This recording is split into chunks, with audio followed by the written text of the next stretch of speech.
Shalom jemaat Tuhan yang dikasihi oleh Tuhan Yesus Kristus. Puji Tuhan kita bisa bertemu kembali di dalam sebuah acara tapi ini bukan acara ngopeni atau ngobrol ya. Bukan. Wah, ini adalah acara baru kita di tahun 2024. Nah, ini acara apa kalau boleh tahu? Mungkin Ibu Gembala bisa memberikan penjelasan ini tuh acara apa sih? Saya rindu sekali untuk kita semua gitu ya, jemaat-jemaat juga kita lah sama-sama untuk membagikan pengalaman kehidupan atau kesaksian dari kehidupan tiap jemaat, tapi berdasarkan ayat emas atau ayat pegangan yang dipegang oleh seorang jemaat gitu. Dan setelah itu kita bisa menceritakan atau kita bisa mengupas ayat ini dari segi firman Tuhan ya, singkat aja tentunya ya, tapi ini merupakan jadi juga satu kesaksian, juga satu pengupasan firman Tuhan gitu loh, intinya tuh seperti itu. Oh, berarti acara ini sebenarnya gabungan antara ngopeni dan ngobrol gitu ya? Kurang lebih kayak gitu ya. Iya. Ini acara baru ini. Ini acara baru. Tadi namanya apa acara ini? Berjalan bersama Tuhan. Nah, berjalan bersama dengan Tuhan ya. Pas banget nih. Kita di tahun yang baru 2024 ya, di bulan kedua saat ini ya. Dan kita masih bisa dibilang suasana awal tahun lah ya. Untuk mengawali kita berjalan bersama dengan Tuhan, ini waktu yang sangat tepat. Nah, kita sekarang sudah kedatangan tamu, narasumber kita Ibu Dewi. Nah, halo. Mungkin Ibu Dewi kenalin dulu di GKT ini Ibu Dewi biasanya sebagai apa pelayanannya? Saya namanya Dewi, nama lengkapnya Lana Dewi. Saya bergabung di GKT waktu saya awal kali bertobat tahun 2005 sampai sekarang. Dan saya apa tadi? Pelayanan saya itu dari dulu ya jadi backing vokal, kadang-kadang jadi jadi WL, terus sekarang juga saya jadi humas. Belajar ya, kita semua masih belajar melayani. Nah, terus saya dengar ada satu ayat emas yang Ibu Dewi tuh pakai dalam kehidupan. Boleh di-share nggak ke kita ayat emasnya apa? Yang sampai masa tuaku. Boleh dibacain? Dari boleh. mana alamatnya lalu dibacain? Kok aja? Ayatnya di Mazmur 71 ayat 18. Coba kita lihat. Nah, oke. Coba kita buka. Mika yang bacain lah ya untuk ayat yang pertama ini ya. Ya, boleh. Mazmur 71 ayat yang ke-18. Juga sampai masa tuaku dan putih rambutku, ya Allah, janganlah meninggalkan aku, supaya aku memberitakan kuasamu kepada angkatan ini, keperkasaanmu kepada semua orang yang akan datang. Ya. Wah, ayat yang memberikan kekuatan yang sangat luar biasa ya kalau kita baca. Iya, amin. Nah, terus kenapa Ibu Dewi juga punya ayat emas ini gitu? Ada apa sih sebenarnya sehingga ayat ini menjadi pegangan?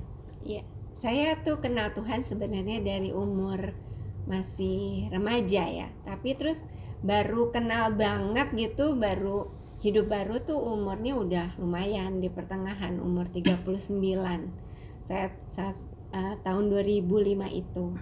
Dan saya di saat waktu itu kan masih galau gitu ya. Jadi aduh, ini kita nggak tahu nih masa depannya seperti apa gitu. Jadi saya lagi dengerin khotbah, terus saya pikir oh ini ayatnya bener juga ya, sampai itu kan lahirnya dari kekhawatiran ya biasanya. Sampai masa tuaku aku ada Tuhan Dan yang selalu menyertai kita. Iya. Sampai masa putih rambutku 2005 itu berarti udah berapa tahun yang lalu ya? Waduh, hampir 20 tahun yang 2005. 18 tahun. 19 tahun lah. Ya benar sih, dari waktu itu saya rambutnya hitam semua. Sekarang ini udah banyak putih. Jadi saya rasa ini udah saatnya kita memberitakan gitu. Tema putih karena diambil dari rambut ya. Jadi benar saat ini tuh itu Tuhan itu nggak pernah meninggalkan saya, itu ya dan amin banget ya. Jadi saya merasa ayat ini tuh sangat memberkati saya. Oh, puji Tuhan. Puji Tuhan. Tapi mungkin ayat ini tuh ada seorang yang menulis tuh orang tua ya pada waktu itu ya. Nah, mungkin Mika punya pendapat tentang ayat ini? Ya, jadi memang kalau kita baca di awal mula ayat ini gitu ya, tidak ada nama penulisnya gitu ya. Tidak ada nama penulis dari Mazmur ini. Jadi karena Mazmur kan terdiri dari berbagai macam penulis ya, yang kita tahu, yang kita kenal kan Daud, terus kemudian ada Musa, ada Bani Asaf juga. Tapi kebetulan yang Mazmur 71 ini dia tidak ada penulisnya. Jadi kalau kita lihat gitu dari Alkitab Penuntun Kehidupan Sehari-hari ya, kalau saudara punya bisa buka. Nah, itu di dalam situ tuh tertulis bahwa ini tuh adalah Mazmur yang ditulis oleh seorang yang sudah sangat tua ya, sudah berumur begitu. Jadi pada waktu dia sedang di masa tuanya, dia memikirkan bahwa Tuhanlah yang menggendong dia begitu. Jadi sampai masa putih rambutmu ya Allah, janganlah meninggalkan aku. Jadi dan dia juga berkata bahwa jangan meninggalkan dirinya gitu dalam hal kehidupannya dia. Jadi kalau misalnya ya saudara, kalau saya juga rambutnya sudah banyak putihnya ya. Saya sudah rambutnya banyak putih walaupun masih muda ya. Nah, jadi kalau bercandaannya tuh biasanya kalau Om Stephen tuh ngomong harusnya rambutnya jangan dicat gitu. Kalau misalnya dicat merah nanti pada udah tua nanti dilihat tuh merah gitu, bukan. Jadi jadi dilepas gitu. Dia lagi gendong pas. Wih, kaget. itu jokesnya biasanya. Karena bukan putih. Ini jokes. Iya, itu jokes, itu hanya bercandaan. Tapi intinya adalah memang Tuhan itu adalah sosok pribadi yang selalu bisa diandalkan di dalam segala umur ya. Baik itu kita sudah tua, di saat orang-orang lain mungkin berpikir bahwa udah kamu mah harusnya istirahat aja gitu, udah berumur, jangan kerja keras-keras dan segala macam gitu. Tapi Tuhan tuh selalu menuntun kita gitu. Sampai masa putih rambut kita gitu. Betul. Nah, tapi tadi kita bicara soal jangan meninggalkan kan gitu ya. Jangan meninggalkan. Nah, terus udah gitu kan di sini supaya aku memberitakan kuasamu kepada angkatan ini. Nah, itu mungkin Ibu Dewi punya kerinduan karena di sini ada kan tadi Ibu Dewi bilang sekarang udah putih, mungkin udah waktunya. Nah, waktunya apa? Iya, waktunya memberitakan, maksudnya menceritakan pengalaman Tuhan. bersama dengan Tuhan. Bahwa sampai masa putih rambutku ini udah separuh putih. Kalau saya ke salon tuh bilangin, ibu ini sekarang udah 50% putih semua. Ya berarti kan udah saatnya saya itu banyak mengalami Tuhan. Udah saatnya saya itu menceritakan tentang kebaikan Tuhan dalam kehidupan saya yang tidak pernah meninggalkan saya gitu. Itu kenyataan ya? Kenyataan. Oke, salah satunya boleh diceritain nggak? Misalnya apa? Pernah nggak mengalami satu situasi yang buruk terus merasa bahwa kok semua orang meninggalkan, tapi ketika ingat ayat ini, oh ya bener Tuhan enggak gitu. Oh iya.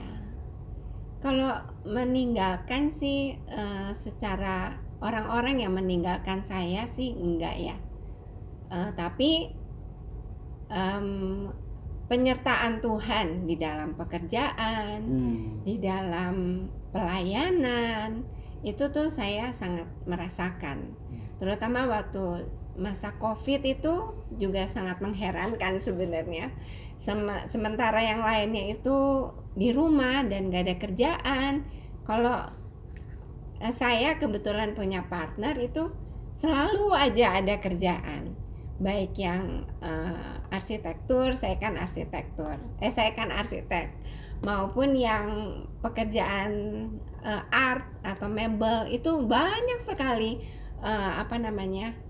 ordernya. Sampai sekarang katanya orang tuh masa susah gitu ya, tapi puji Tuhan tuh Tuhan piara terus dengan caranya yang saya tuh sungguh sangat heran sebenarnya itu dalam hal pekerjaan. Dan kalau misalnya ada masalah di keluarga, itu juga saya selalu dapat penghiburan dari Tuhan gitu.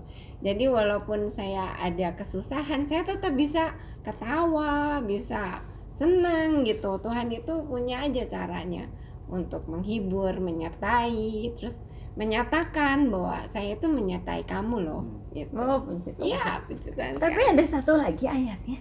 Nah, tapi sebentar Mah. Sebelum masuk ke ayat yang berikutnya, Mika barusan membaca ayat sebelum ini. Ya. Jadi kalau misalnya Mika lihat gitu ya, ya Allah, Engkau telah mengajar aku, ini ayat 17-nya ya. Iya. Jadi, ya Allah, Engkau telah mengajar aku sejak kecilku dan sampai sekarang aku memberitakan perbuatanmu yang ajaib. Terus kemudian lanjutannya, juga sampai masa tuaku dan putih rambutku. Berarti dengan kata lain ya, kalau Mika lihat nih, orang tua yang menulis ini, dia tuh sudah mengenal Tuhan sejak dari masa kecilnya. Kemudian sampai ke masa tuanya, dia tetap hidup di dalam jalan-jalan Tuhan. Nah, ini tuh adalah sebuah keuntungan ya. Kadang-kadang kalau orang udah tua tuh memiliki banyak pengalaman. Nah, kemudian pengalamannya dia bersama dengan Tuhan, dia bisa saksikan. Kenapa? Karena dia sudah selalu mengalami Tuhan di dalam kehidupannya. Iya. Makanya itulah kenapa di sini sampai masa putih rambutku gitu. Sampai masa putih rambutku, jangan tinggalkan aku, tapi aku pengen menjadi saksi nih buat banyak orang. Ini tuh luar biasa. Karena kalau orang-orang udah senior biasanya ceritanya lebih didengar kan. Iya. Ya, Iya kan? betul. Biasanya ceritanya lebih didengar. Pengalamannya kan dipercaya. Pengalamannya kan dipercaya, apalagi di sini sejak dari masa kecilnya Tuhan sudah mengajar dia. Berarti dengan kata lain dia selalu hidup di dalam kasih karunia Tuhan, di dalam pengajaran Tuhan. Itu sih, itu tambahannya tadi aku Iya. sempat baca. Jadi, Ya, amin. nah ada satu lagi kan ayatnya yang masih sama lah kira-kira tentang rambut putih. Mungkin Oh, bisa iya. di-sharing ke kami. Saya jadi bangga punya Ya, rambut iya. putih, saudara. Iya. Walaupun belum tua. Walaupun saya belum tua ya. Dari Yesaya 46 ayat 4. Mungkin Pak Stephen bisa bantu baca. Oh ya, Yesaya 46 ayat 4. Sampai masa tuamu aku tetap dia, dan sampai masa putih rambutmu aku menggendong kamu. Aku telah melakukannya dan mau menanggung kamu terus. Aku mau memikul kamu dan menyelamatkan kamu. Nah, ini tadi ayat yang aku sempat agak salah ya, karena Ya. karena aku teringatnya Agak ayat yang mirip ini. ya, Iya. mirip. Iya, Ini lebih ternyata aku populer. ingatnya ayat ini. Ada tuanya dan ada putih rambutnya. Iya, jadi mirip-mirip ya. Saya salah, saudara. Tapi Nggak memang apa-apa. yang lebih familiar ayat ini sih. Iya. Yang dikenal oleh orang banyak ayat ini. Iya. Iya. Mungkin kalau ayat yang tadi itu pasti sebuah permohonan dari manusia kepada Tuhan, tolong jangan tinggalkan. Kalau ini tuh pernyataan Tuhan. Iya. Oh, bedanya Iya, di Ya, situ. beda. ini Iya, kan betul, ini betul. pernyataan Tuhan. Ini gitu. perkataan Tuhan. Iya betul. Nah mungkin dari hal ini atau Pak Stephen dulu bisa kasih satu ceritaan. Ini tuh tentang apa sih sebetulnya? Ya, ceritanya sebetulnya mirip dengan di kitab Mazmur tadi ya. Cuman tadi Mazmur itu orang tua itu menceritakan pengalaman dia dengan Tuhan. Ya, Iya, dia iya. sudah mengalami pengalaman itu dan dia nggak mau kalau dia ditinggalkan Tuhan. Iya. Karena dia tahu bahwa hidup dengan Tuhan itu menyenangkan. Dan dia ingin berbagi. Dan dia ingin berbagi kepada banyak orang bahwa hidup dengan Tuhan menyenangkan. Nah, kalau dalam kitab Yesaya ini adalah sebuah pernyataan yang disampaikan Allah kepada bangsa Israel. Jadi sebetulnya begini ceritanya. Kala itu bangsa Israel itu mau dibebaskan oleh Allah dari perbudakan, dari situasi yang buruk. Tapi mereka takut. Ketakutan mereka itu dua. Satu, karena mereka sudah percaya kepada penyembahan berhala, kepada yang namanya berhala. Jadi mereka takut kalau kehidupan mereka itu nggak ada jaminan di depan. Karena mereka tahu bahwa waktu mereka menyembah berhala, mereka merasakan berkat walaupun ditipu juga sama berhala itu sendiri. Jadi mereka merasakan itu, sehingga ada ketakutan. Kemudian ketakutan kedua, mereka takut nanti berhala ini membunuh mereka karena meninggalkan penyembahan berhala itu. Maka firman Tuhan ini pada ayat yang keempat, kan kalau kita baca dari ayat 1, 2, dan 3 itu penjelasannya. Lalu ayat yang keempat itu dijelaskan, Allah bilang sama mereka, jangan takut. Sebab sampai masa putih rambutmu, aku akan menggendong kamu. Aku akan menyertai kamu, begitu ya. Jadi dua hal, kita kadang-kadang mungkin takut dengan masa lalu. Masa lalu yang suram, masa lalu yang buruk. Tidak ada harapan untuk melangkah ke depan. Nah, ayat ini mengajarkan kita bahwa jangan takut. Kalau bersama dengan Tuhan, Tuhan menggendong kita. Nah, kalau kita kaitkan dengan kitab Mazmur tadi, cocok. Orang tua itu mengatakan, saya sudah merasakannya. Jadi kalau Yesaya ini seolah-olah itu pernyataan Allah dan orang butuh konfirmasi, benar nggak sih Tuhan tuh akan menyertai Bu Dewi? Masih bingung. Nah, kitab Mazmur menjelaskan, sudah ada yang merasakan bukti itu. Jadi kesimpulannya adalah ketika kita memutuskan untuk berjalan bersama dengan Tuhan, jangan takut. Karena Tuhan sudah janji dia akan menggendong. Nggak mungkin tidak ditepati sama Tuhan. Itu dari yang kitab Yesaya ini ya. Iya. Dia mau melepaskan nih bangsa ini dari kekhawatiran, dari ketakutan, dari kecemasan. Nggak bisa makan nanti. Tuhan bilang, tenang, saya yang akan menggendong kamu. Tenang, saya akan menyertai kamu bahkan sampai masa putih rambutmu. Berarti Mika sedang digendong Tuhan. Nah, dari penjelasannya Pak Stefan tadi, apakah itu sudah terbukti bahwa Tuhan sesuai dengan firman-Nya menggendong Ibu Dewi sampai putih rambutnya? Walaupun belum semua Ya, gitu. belum semua dari Apakah sudah 50% itu terbukti? tadi. Ya, tentu sudah. Jadi sebenarnya seperti kata Pak Stefan tadi, bahwa saya itu sebenarnya dari keluarga yang tidak percaya sama Tuhan Yesus, dan seperti kita tahu dan saya sangat tahu ya tentang kepercayaan yang dulu sebelum saya percaya Tuhan Yesus, bahwa semuanya itu dilakukan dengan kekuatan sendiri. Supaya apa? Supaya kita hidup nanti kalau udah mati itu hidup di dalam kehidupan yang lebih baik. Jadi kita harus berusaha dengan kekuatan sendiri, dengan berbuat baik, ya seperti itu. Dan itu tuh sangat mengganggu saya, itu sangat memberatkan saya gitu. Karena saya itu nggak sanggup, terus terang aja. Saya itu orang biasa, udah gitu saya tuh anak paling kecil yang senangnya tuh dimomong gitu ya. Itu mah kata orang-orang, tapi itu saya pikir-pikir ya begitu juga sih. Jujur. Jadi Bahasa apa itu dimomong? di bahasa Jawa. Oh, bahasa Jawa. Jadi ketika benar-benar digendong, ayat ini bilang kan Tuhan akan menggendong gitu ya. Itu merasa dong ya bahwa asik nih. Iya, jadi waktu saya udah terima Tuhan Yesus, saya kan belajar firman Tuhan. Nah, ada ayat-ayat seperti ini. Waduh, sangat beruntung saya percaya sama Tuhan Yesus, karena itu saya merasa banget itu saya itu digendong, saya itu dibela, saya itu ditunjukin kamu mesti ini dan itu. Kalaupun mungkin saya nggak tahu ya, nggak pernah dengar suara Tuhan seperti yang audible seperti orang-orang lain yang beruntung gitu ya. Tapi setiap pagi kan saya selalu berdoa sama Tuhan, ini gimana ya caranya Tuhan gitu. Tahu-tahu Tuhan bukakan ini, bukakan itu, sehingga semuanya di dalam berjalan bersama Tuhan itu walaupun susah, walaupun banyak masalah, tapi itu semua begitu saya noleh ke belakang, kok udah lewat gitu ya.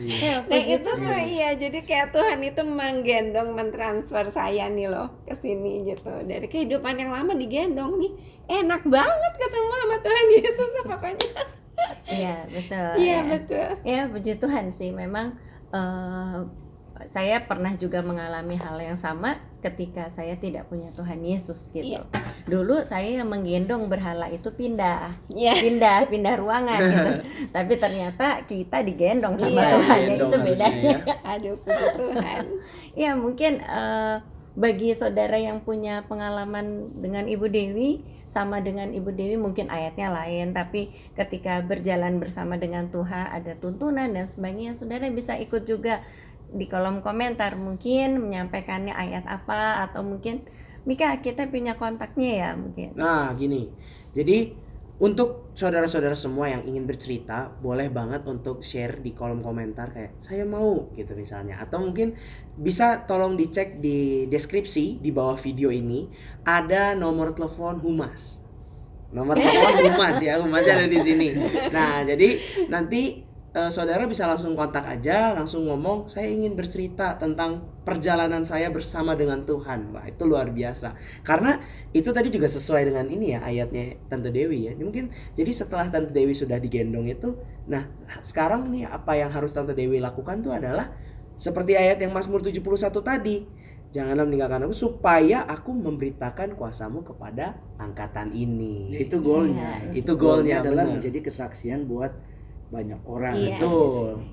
Jadi tidak hanya Tante Dewi saja yang ingin digendong, pastinya semuanya ingin digendong kan? Nah, tapi jangan digendong sendiri dong. Harus sharing ke banyak orang tentang bagaimana Tuhan menyertai begitu. Jadi kalau misalnya saudara memiliki cerita apapun, kami ingin sekali mendengarkan cerita saudara. Karena akan banyak orang yang mendapatkan berkat tentunya ya. Dari cerita hari ini, dari cerita pengalaman Tante Dewi, kita juga sudah mendapatkan berkat ya. Iya. Jadi kalau misalnya saudara menemukan video ini memberkati saudara, jangan lupa klik like-nya, terus kemudian subscribe dan nyalakan juga loncengnya biar kita nggak ketinggalan, biar saudara tidak ketinggalan video-video baru dari Gereja Keluarga Tabernakel. Kalau saudara terberkati dengan video ini juga boleh banget di-share ke teman-teman lain, rekan-rekan yang saudara anggap perlu untuk di-share ya. Nah, jadi kita akan tunggu cerita-cerita berikutnya di episode yang akan datang. Puji Tuhan, Tuhan Yesus memberkati. Shalom. Hai.